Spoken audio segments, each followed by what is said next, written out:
On en parle des aberrations qu'on entend ou qu'on vit quand on traverse une épreuve de vie difficile?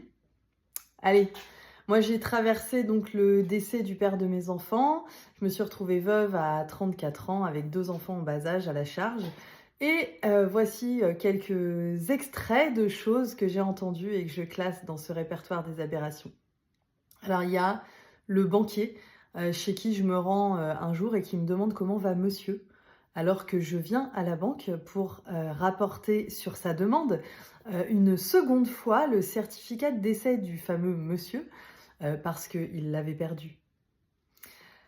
Autre aberration, un opérateur téléphonique. Je veux changer le nom du titulaire de la ligne puisque c'était, du coup le nom de monsieur. J'avais envie de mettre mon nom sur, voilà les titulaires de la ligne générale et là, il me certifie que non, c'est vraiment pas possible, mais alors pas possible du tout. C'est quelque chose qui ne se fait pas, hein. Quand on crée une ligne, on garde le même nom tout le reste de sa vie et même d'ailleurs de sa mort.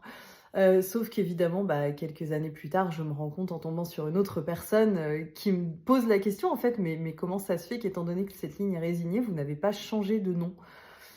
Étrange. Il y a aussi l'assurance qui, auprès de laquelle j'ai fait la demande pour reporter donc, le crédit de la maison suite au décès et qui me dit qu'en fait, la cause de report n'est pas recevable. Mmh. Ce n'est pas assez important peut-être? Heu, Autre aberration aussi à mon sens, des, beaux-parents qui refusent en fait de participer aux frais d'obsèques de leur fils. Voilà.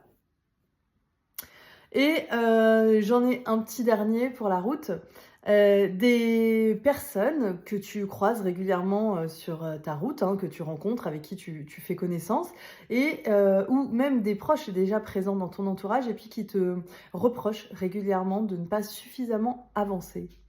Mais, avancer par rapport à quoi et par rapport à qui? Et peut-on vraiment savoir si une personne avance ou pas et selon quels critères, finalement? Alors au début, toutes ces aberrations, moi, elles m'énervaient, je réagissais très fort, ça me mettait en colère évidemment. Et puis finalement, je me suis vite rendu compte que en fait, c'est mon énergie que je gaspillais dans ces aberrations, à réagir à ces aberrations. Et donc j'ai pris à partie de préserver mon énergie parce que j'ai compris que c'est ce que j'avais de plus précieux. Donc si tu te reconnais, à travers ce mode de réaction par rapport à ces aberrations, eh bien, préserve ton énergie, tu en as tellement besoin pour te diriger, pour te relever de cette épreuve, pour toi et pour tes enfants. Donc prends-en vraiment soin et laisse glisser ce genre de choses.